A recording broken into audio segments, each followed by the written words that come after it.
That morning, Celeste Whitmore, president of the Homeowners Association, pointed at me in the middle of the casino lobby and told security to remove this man from the property. She said I did not belong there, that a person like me had no business standing anywhere near the executive floor. I did not argue. I only asked her if she was certain she wanted to call a manager. Celeste gave me a thin smile and told me I should learn my place. Then General Manager Nolan Pierce walked up, looked at her, placed a master key in my hand, and said, "Welcome back, sir. If you enjoy stories where someone who abuses a little authority finally runs out of room to stand, stay with me, because this one goes all the way to the end." 4 days before any of that happened, I signed the last page of a deal that had taken almost 8 months to close. My name is Darius Cole. I am 48 years old, and I spent most of my adult life inside hotels before I ever owned a piece of one. I started on overnight audit, moved to front office, then operations, then regional, and somewhere along the way, I learned that a building tells you the truth about itself if you stand still long enough to listen. Eventually, I stopped running other people's properties and started buying them. My company, Cole Harbor Hospitality, had just acquired controlling interest in the Silver Crown Casino Hotel in Nevada. The Silver Crown used to be one of the better rooms in the state. 600 keys, a real showroom, a spa people used to drive 2 hours for. By the time it landed on my desk, it was tired. Not broken, tired. Deferred maintenance in the back of the house. 3 general managers in 5 years. Ownership that had stopped answering questions and started answering only to lenders. The bones were excellent. The decision-making had gone soft, and soft decision-making in a property that size costs money every single hour of every single day. I did not want to walk in as the new owner with a ribbon and a speech. I have seen that movie. The staff smiles. The department heads present the version of the operation they want you to see, and you spend the next year discovering everything they left out of the tour. So, I asked for something different. I asked Nolan Pierce, the general manager, to keep the transaction quiet until I had walked the property myself. Only the executive committee knew my face. Everyone else saw a man in a plain jacket carrying a notebook, and that was exactly what I wanted. I drove an 11-year-old sport utility with a dent in the rear quarter panel that I had never bothered to fix. I have never understood the impulse to wear money. Money is a tool. You do not hang your hammer around your neck. On my second morning, standing at a window on the 4th floor with a cup of coffee going cold in my hand, I noticed something odd. Along the Eastern Service approach, the one that curves past the spa entrance and feeds the secondary valet, there were signs. Not hotel signs. Green and cream posts with a crest and lettering that read Sage Crest Estates, and underneath, in smaller type, Resident Access Only, Association Enforced. Sage Crest Estates was the gated community sharing our eastern boundary. Large homes, mature landscaping, the kind of place where the mailboxes match. Nice neighbors, in theory. The problem was simple. That drive did not belong to Sage Crest. It belonged to the Silver Crown. I had spent 8 months reading every page of what I was buying, and I could have drawn that boundary line from memory. I went downstairs and found Nolan in the back office behind the front desk. Nolan Pierce is 55, silver at the temples, the kind of hotelier who irons a shirt he knows nobody will see. I asked him about the signs. He told me the association had been given access to the eastern approach years earlier, under the previous ownership. Residents could cut through to reach the spa, the steakhouse, and the casino without going all the way around to the main boulevard. Convenience for them, incremental business for the property. It had worked fine for a long time. Then the president of the association changed, and the arrangement started changing with her. Celeste Whitmore had run Sage Crest for close to a decade. She began by asking. Then she stopped asking. She installed her own signage on our land. She designated parking spaces along our southern lot as association reserved, painted the curb, and had residents ticketed by a private company she hired. She had called our front desk more than once demanding that hotel guests be moved out of spaces she had decided were hers. I asked Nolan one question: is there anything in the agreement that allows any of that? He said no. Just that. No. And in my experience, a clean no from a careful man is never the end of a story. It is the first page of one. The next afternoon, I walked the eastern approach myself. Plain jacket, boots, no badge, no name tag. I wanted to see the surface conditions, the drainage, the sight lines where the drive met the porte cochere. That is the honest reason I was out there. What I found was a work crew. 2 men in a white truck with a magnetic sign on the door were setting a post into a fresh hole about 30 feet inside our property line. A third sign lay in the bed, wrapped in plastic, and standing beside them, holding a clipboard and a phone, was a woman in a cream blazer with sunglasses pushed up into her hair. I said good afternoon and asked politely whether they had a permit from the Silver Crown for work on this section. She turned and looked at me, not at my face first, at my boots, then my jacket, then my hands. I have been looked at that way before. It is a specific inventory, and everyone who has ever been on the receiving end of it knows exactly what is being counted. She said, "Are you maintenance?" I told her I only wanted to know who had authorized the excavation. She did not answer me. She turned her shoulder, angled herself toward the man with the post hole digger, and said, "Keep going. He is not someone you need to listen to." That was the moment I understood what kind of week I was about to have. Not the insult itself, the mechanics of it. She did not argue with me. She routed around me. She spoke about me to another person while I was standing close enough to shake her hand. There is a particular kind of person who does not experience you as someone to be answered, only as an obstacle to be spoken past, and she was doing it fluently, the way you do a thing you have done many times without consequence. I said, "This land does not belong to the association." She laughed. It was a short, practiced laugh, the kind that is not about humor at all. She told me she had been running Sage Crest Estates for nearly 10 years, that she knew every inch of this corner better than someone who had wandered in that morning, and that the arrangement between the community and the hotel long predated whatever I thought I understood. She said the word arrangement like it was a deed. Then she told me to step back because the association was conducting official business, and she did not want anyone in the work zone. I want to be honest about what I felt standing there. It was not rage. Rage is loud and expensive, and it hands the other person your temper to use as evidence. What I felt was a very cold, very quiet clarity. She had just told me, in front of witnesses, that she believed she had authority over ground she did not own, and she had told me while assuming I was a man whose opinion could not possibly matter. So I did not tell her who I was. There was no advantage in it. A person will show you the whole shape of themselves if you simply decline to interrupt. I took out my phone. I photographed the new post, the 2 older signs, the painted curb, the truck, and the plate on the truck. I noted the time. Then I said thank you and walked back toward the hotel, and I could feel her watching me go with the satisfaction of somebody who believed she had just won something. By the time I reached the lobby, I was on the phone with Caleb Rhodes, the attorney who had handled the real estate file through closing. Caleb is 50, dry as chalk, and constitutionally incapable of exaggeration, which is precisely why I use him. I asked him to pull everything: plat maps, the recorded legal description, every easement of record, every side agreement the prior ownership had ever signed with Sage Crest Estates, and the full correspondence file. He called me back at 9 that night. He told me the eastern approach was unambiguously hotel property.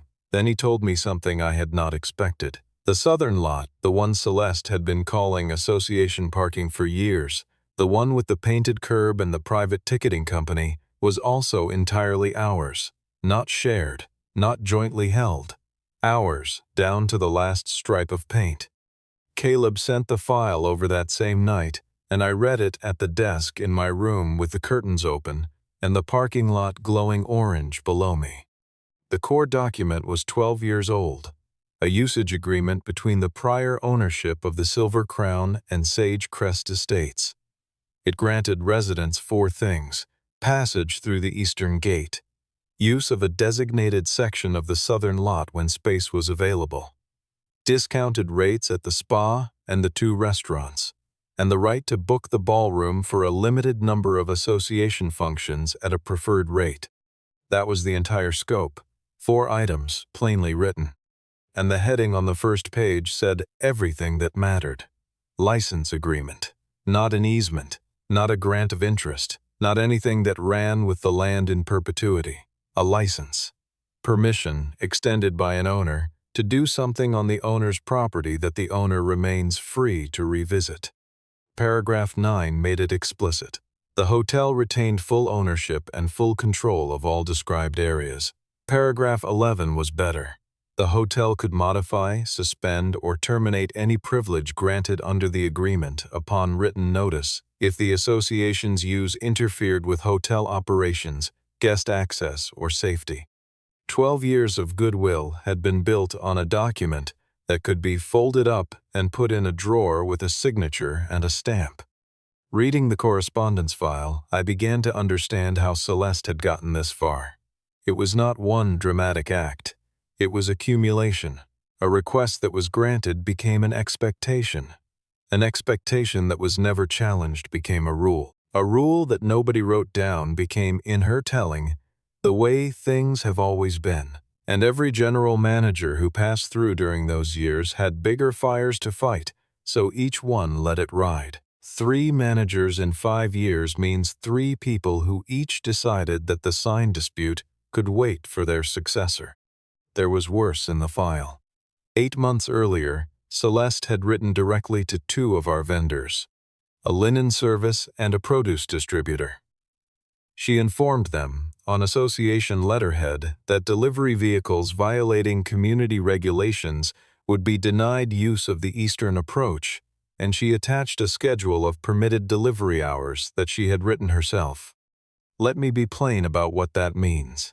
A woman with no ownership interest in a 600-room casino hotel had attempted to dictate our receiving schedule to our suppliers on a road we own, using stationery from a community that has no jurisdiction over any of it.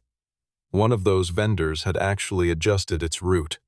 It had cost us money, and nobody upstairs had ever connected the 2 events. I brought all of it to Nolan the next morning. He read for a long time without speaking. Then he said he wanted a crew out there that afternoon to pull every unauthorized sign off our land and to grind the paint off that curb. I told him no. He looked at me the way careful men look at a decision they do not yet understand, and I explained. If we pulled the signs today, Celeste would tell the community that the new ownership had attacked Sage Crest in the dark, and she would be believed because she would be the only person in the room with a story. She had spent 10 years building the assumption that she spoke for that neighborhood. I did not want to take her signs. I wanted to find out exactly how far she would go if nobody stopped her, and I wanted her to go there in front of people whose opinion of her actually mattered. Nolan asked how long I intended to wait. I told him I did not think I would have to wait long at all. I was right. 2 days later, the sales office forwarded a confirmation to the executive team. Sage Crest Estates would be holding its annual gala in the Silver Crown Ballroom that Saturday evening. 240 guests. Cocktails at 6, dinner at 7:30. The association contact listed on the booking, the person handling every detail, was Celeste Whitmore. Saturday, I got to the property before 10 in the morning. Galas are useful. Nothing exposes an operation like a large event, because a large event forces every department to touch every other department at speed. If the seams are weak, they show. I walked the ballroom while the banquet team set rounds. I checked the service corridor for blocked egress, the temperatures in the holding cabinets, the staffing sheet against the guarantee. I talked to a young man named Tomas who had been folding napkins for 2 hours, and who told me, without knowing who I was, that the association events were always the hardest ones, because the contact person changed the floor plan 3 times and then blamed the hotel. I thanked him and wrote it down. I was not wearing a name tag. I never do on a first walk. Just after 11, I came out of the service corridor onto the 5th floor near the executive lounge, and there she was. Celeste Whitmore, in navy this time, walking the corridor with 3 other people. One of them, I would learn, was Marissa Dane, the association vice president, 46, sensible shoes, the look of a woman who reads documents before she signs them. Celeste saw me and stopped walking. She said, "What are you doing here?" I told her I was inspecting the property. She laughed again, that same short laugh, and she said it to the other 3 rather than to me. She told them, apparently he inspects things now. Then she turned back and informed me that this floor was being prepared for the association's important guests and that I needed to be somewhere else. I asked her a real question, because I was genuinely curious how she would answer it. I asked, "Since when does the association decide who moves through this hotel?" She stepped closer. That was a choice she made. She closed the distance because she wanted the conversation to feel like a correction rather than an exchange. She told me I did not understand how places like the Silver Crown work. She said there is a certain standard here, and people pay a great deal to maintain it, and part of what they pay for is not sharing a hallway with people who do not know their place. The corridor got quiet. Marissa Dane looked at the carpet. One of the other 2, a man in a blazer, developed a sudden interest in his phone. Nobody said anything, which is its own kind of statement. I stood there, and I did not raise my voice because I have learned that when someone is standing in a hole with a shovel, the kindest and most effective thing you can do is stop making noise so they can hear themselves dig. I asked her, "Where exactly do you think my place is?" She pointed. Not vaguely. She lifted her arm and pointed down the corridor at the service elevator, the one with the scuffed doors that the banquet team uses to bring rolling racks up from the kitchen. She said, "If you work here, I imagine you already know." I did not move. I think that was the part she could not tolerate. Not what I said, that I did not move. Every previous version of this scene in her life had ended with someone walking away, and when I did not, the script ran out and she had nothing behind it but escalation. She took out her phone and said, "Fine, I will let security explain it to you." Grant Hollis came up with 2 officers about 4 minutes later. Grant is 44 and runs our security department the way it should be run, which is to say slowly. He came around the corner at a walk, not a jog, hands empty, and he read the corridor before he said a word. 2 groups, no physical contact, no raised voices, an older woman in navy with her arms still half extended and a man in a plain jacket standing very still. Nothing about it required speed. He asked what was going on. Celeste answered before the question had finished landing. She said this man had been wandering through restricted areas of the hotel, that he had disrupted preparations for a private association function, that he had been asked repeatedly to leave and had refused. Every part of that was untrue in a way that would be easy to check, which told me something useful about how rarely anyone had ever checked her. I started to speak and she cut across me. She said to Grant, "You do not need to hear his story. You just need to walk him out." Grant did something I appreciated more than I let show. He turned his head and looked directly at me, not past me, at me. He said, "Sir, would you like to tell me what happened?" I said 1 sentence, "Get Nolan Pierce down here." Celeste laughed out loud at that. She said, "Do you really think saying the general manager's name makes you sound important?" I said, "No, I think he can settle this." She should have stopped there.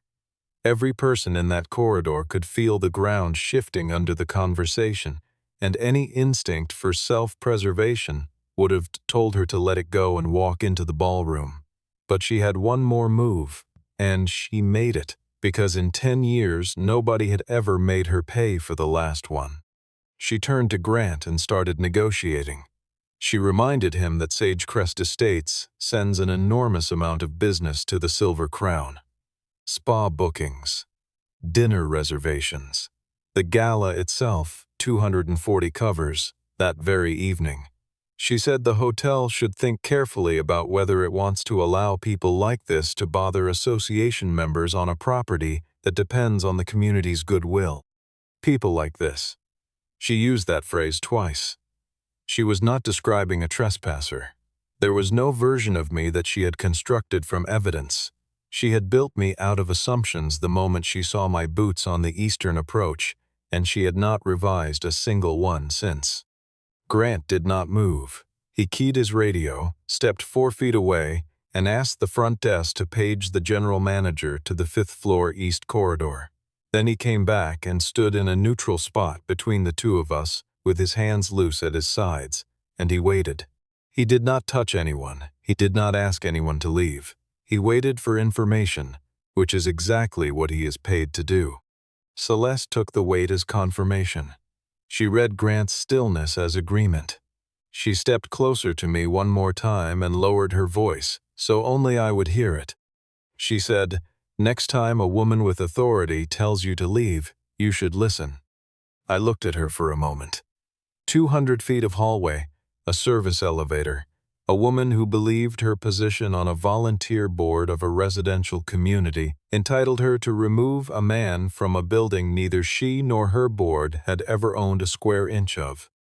I said, "I will remember that." Behind her, the elevator chimed. The doors opened and Nolan Pierce stepped out. He took in the whole corridor before he moved. Grant gave him the short version in about 15 words. 2 parties, association president, guest identified as an unauthorized male, request to remove, no incident. Celeste crossed the hallway toward Nolan the way you cross a room toward an ally. Her shoulders dropped an inch. Her voice warmed. She said she was so glad he had come down personally, that this man needed to be escorted off the premises, and that she trusted the situation could be handled discreetly before the gala. Nolan did not answer her. He did not look at her. He walked past her, straight to me, and stopped at a respectful distance. Then he reached into the inside pocket of his jacket and took out a small flat case, the kind that holds a single card. Inside was the executive master keycard that had been programmed for me 2 days earlier. It opens the executive floors, the administrative offices, the ballrooms, the back of the house, the roof access, and every operational area under the general manager's control. It does not open the cage, the count room, or the gaming floor systems. Those live under a separate regime with separate credentials and separate regulators, as they should, and no owner touches them casually. He put the case in my hand. He said, "Your card is active, Mr. Cole." Nobody said anything. There is a particular quality to silence in a carpeted hallway. It has weight. Then Nolan said, "Welcome to the Silver Crown, sir." Celeste's face did not change immediately, because her brain had not finished translating what her ears had taken in. She said, "What are you doing?" Nolan turned to her then, and his voice was as courteous as it had been all morning, which somehow made it worse for her. He said, "Introducing you to the man whose company acquired controlling interest in this hotel." I watched the sentence arrive. It went in through her eyes first. Then her hand, still holding the phone she had used to summon security, came down slowly to her side. Marissa Dane took one full step away from her, and I do not believe Marissa was conscious of doing it. The man in the blazer said, "Oh," very quietly. Grant Hollis understood the entire situation in about a second and a half, and to his enormous credit, his expression did not change at all.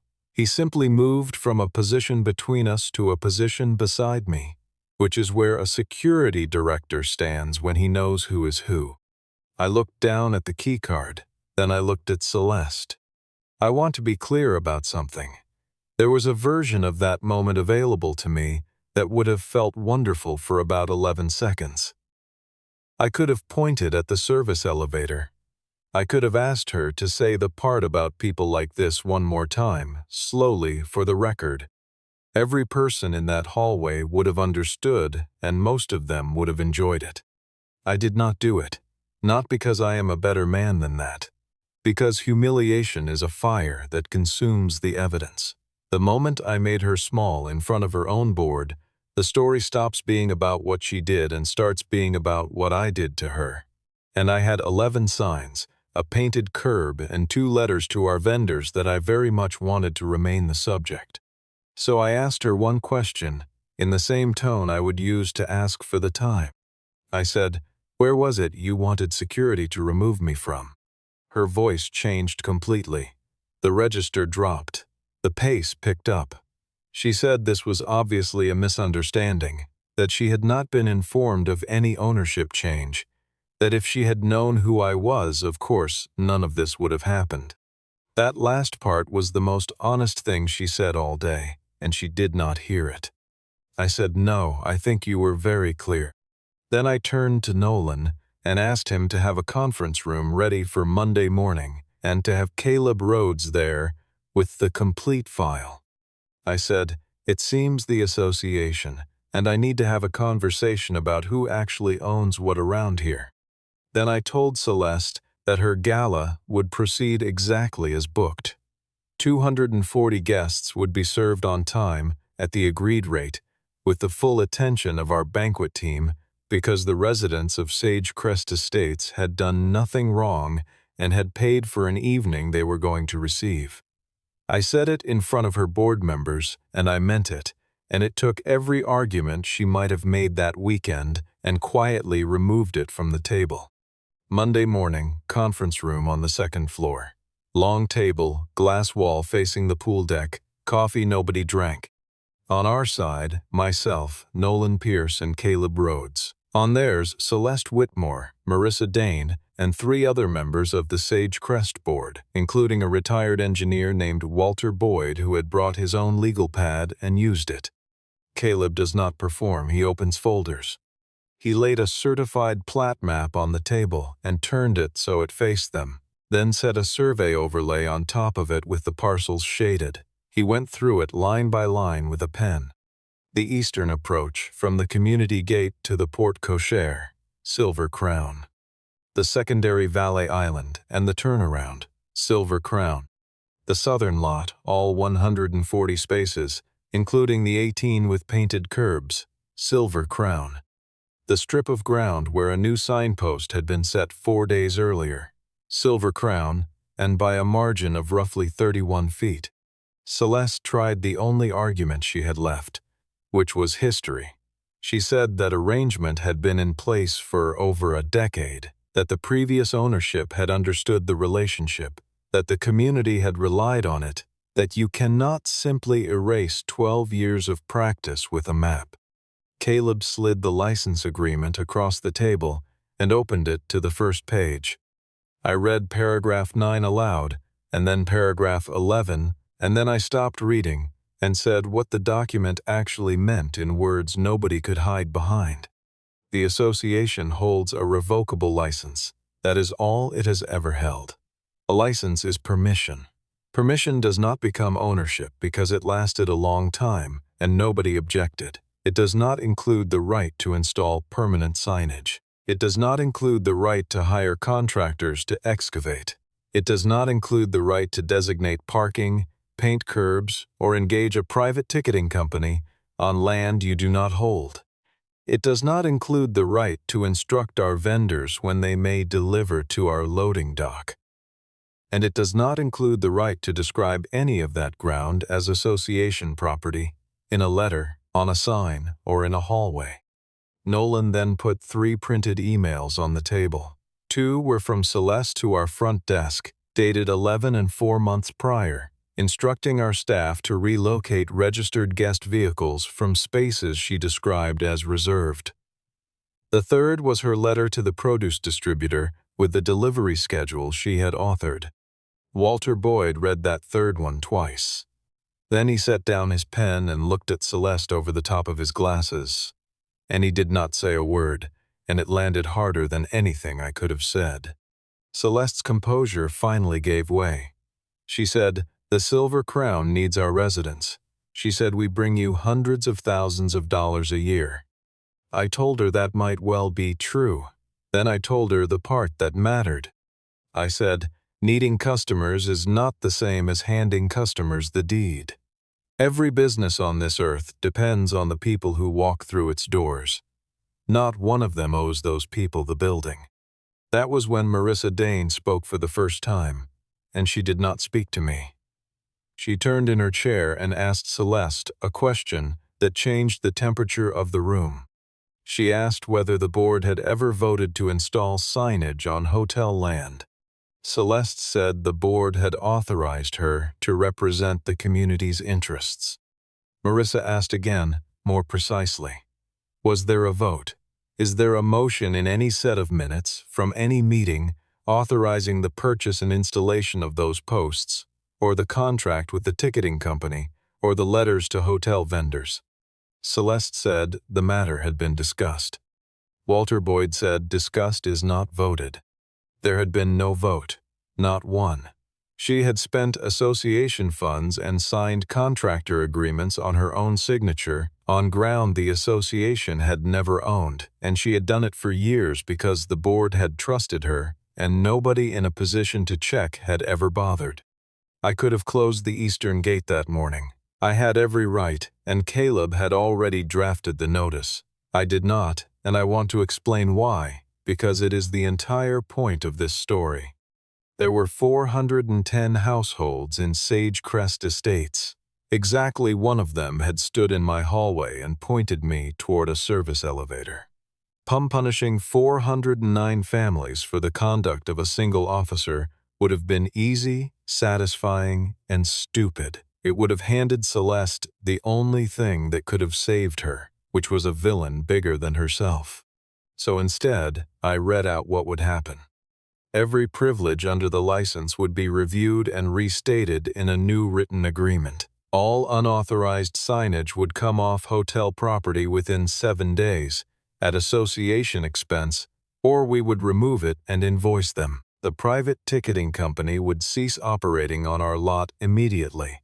No contractor would perform work on Silver Crown land without written authorization from the general manager's office. Association officers would no longer direct Silver Crown staff on any matter, ever, and our team would be instructed accordingly in writing. Residents would keep gate access, keep discounted spa and dining rates, and keep preferred ballroom pricing, all of it unchanged under the new document. Then I gave the board 30 days to respond. Celeste sat very still while I read it, and I watched her arrive at the thing she had been outrunning since the hallway. Every privilege her community enjoyed, every convenience she had spent a decade taking credit for, now sat in the hands of one person, and that person was the man she had tried to have escorted out of a building he owned, in front of witnesses, over a hallway. She did not accept it. I did not expect her to. 2 days later, a message went out to every household in Sagecrest Estates over the president's signature. I have read it several times, and I will give you the shape of it fairly. It said the new ownership of the Silver Crown was threatening the community. It said long-standing resident access was in jeopardy. It said an outside investor with no connection to the neighborhood was attempting to seize amenities that families had relied upon for years, and that your board president was fighting to protect what is yours. At no point did it mention that the drive, the lot, and the ground under the signs had always belonged to the hotel. At no point did it mention the license agreement. At no point did it mention that not one privilege had actually been withdrawn. It was a good piece of writing, in the way that a thing can be well built and hollow at the same time, and it might have worked in a community that had only ever heard one voice. I did not respond to it in kind. I did not write a rebuttal. I did not call residents. I did not put out a statement. I sent the board a single formal notice, delivered to every board member and to the association's registered agent, and I attached the documents. The certified plat map with the boundary highlighted, The full license agreement, all 14 pages, with paragraphs 9 and 11 marked. 19 date-stamped photographs of every unauthorized sign, the portagarbter, and the contractor's truck with the plate visible. Copies of both letters Celeste had sent to our vendors. Copies of the 2 emails instructing our front desk to move guest vehicles. And a 1-page cover letter stating that the Silver Crown valued its neighbors, intended to continue resident access on fair terms, and was prepared to sign a new agreement preserving every benefit residents currently enjoyed. That was it. No accusations, no adjectives. I let paper do what paper does. Within 4 days, the board had questions of its own, and they were not for me. Why had the president told residents for years that the Eastern Drive belonged to the association? Who authorized the expenditure for 11 signs and their installation on ground the association did not own? Who signed the contract with the ticketing company, and what liability did the association now carry for citations issued on private property it had no interest in? Why had the president written to a private business's vendors on association letterhead, and what would have happened if one of those vendors had sued? And the one that sat in the room longest? Why did the president of a homeowners association attempt to have the owner of a hotel removed from his own hotel? Celeste's answer was that I was pursuing a personal vendetta. She said I had been embarrassed in a hallway and was now punishing 400 families for my own pride. I answered that in one sentence, in writing, to the full board. I said, if this were personal, I would have closed the gate that morning. Instead, I have given the board 30 days to correct it. That sentence ended the argument, and it ended it because it was simply true. A man taking revenge does not extend a deadline. A man taking revenge does not preserve every resident discount in the replacement agreement. She had spent her last defensible position claiming I was emotional, and the record showed a man who had done nothing but hand over documents and wait. The special meeting of the Sagecrest Estates Board was held on a Tuesday evening in the community clubhouse. I was invited to attend as the representative of the Silver Crown, and I went alone in the same plain jacket, and I sat in the second row until I was called. I have thought a great deal about the geometry of that room compared to the geometry of that hallway. In the hallway, Celeste had been standing. She had chosen where to stand. She had chosen the distance, and she had been the one giving instructions. Every other person had been arranged around her decisions. In the clubhouse, she sat at the end of the table, and Marissa Dane read from a prepared summary while she listened. Marissa read the boundary findings. She read the license terms. She read the dates and amounts of every association payment connected to signage and ticketing. $11,400 over 3 years, none of it appearing in any approved budget line. She read the vendor letters aloud in full, and I watched several board members hear them for the first time. I want to be accurate about what this was and what it was not. Nobody had stolen money. There was no scheme. Nothing in that file was going to interest a prosecutor. What it was, exactly, was a president who had operated outside her authority for years, without transparency, and who had exposed the association she led to real financial and legal risk on behalf of claims she had invented and then come to believe. A board member moved that Celeste Whitmore be suspended from the presidency pending completion of the review. Before the vote, she turned in her chair and looked at me for the first time all evening. She said, "Are you satisfied?" I said, "I never asked them to remove you." That was the plain truth. Not one document I sent, not one line of the notice, not one word in any conversation had touched her position.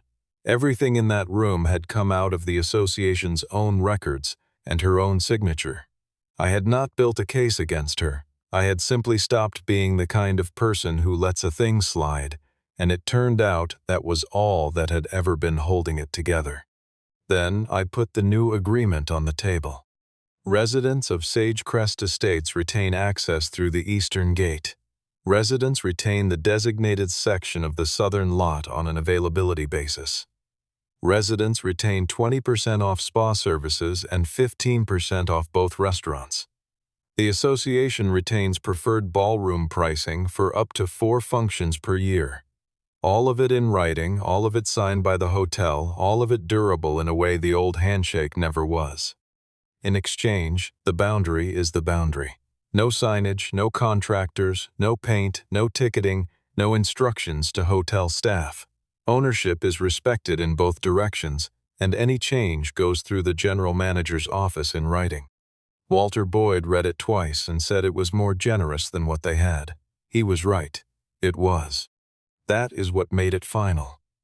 If I had cut them off, Celeste would have spent the rest of her life as the woman who fought the outsider and lost. Instead, she was the woman who had risked everything the community actually valued for a claim that was never true, while the man she tried to throw out sat in the second row and handed her board a better deal than the one she had been defending. The vote to suspend her was 5-1, with 1 abstention.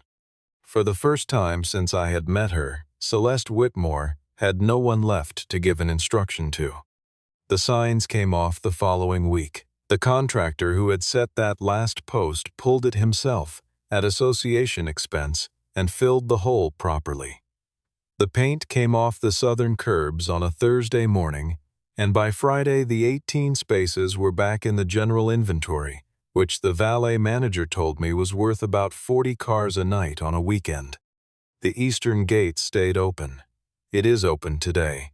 Residents come through for the spa at 10 in the morning and for the steakhouse at 7 at night, exactly as they did before, and almost none of them know that any of this happened. Every Silver Crown employee received a written directive, in plain language, stating that the Homeowners Association has no authority over hotel operations, hotel property, hotel vehicles, or hotel staff, and that any instruction received from an association officer should be forwarded to the general manager's office. Tomas from the banquet team told me it was the first time in 4 years anyone had told him he was allowed to say no to a phone call. 3 weeks after the meeting, I stood on a riser in the ballroom and announced the acquisition to the entire staff. 640 people in 4 shifts over 2 days. I told them who I was, what I had done for 20 years before I bought anything, and what I expected. I told them the first thing I had learned about the property was that somebody outside it had been giving orders inside it, and that this was over. Afterward, Nolan Pierce walked me back through the 5th floor east corridor, the same carpet, the same scuffed service elevator doors. He asked me, "That morning, did you already know how it was going to end?" I said, I knew I owned the hotel.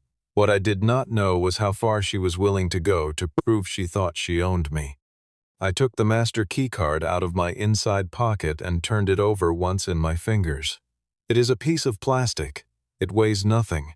It has a magnetic strip and a serial number, and no more inherent authority than a hotel pen.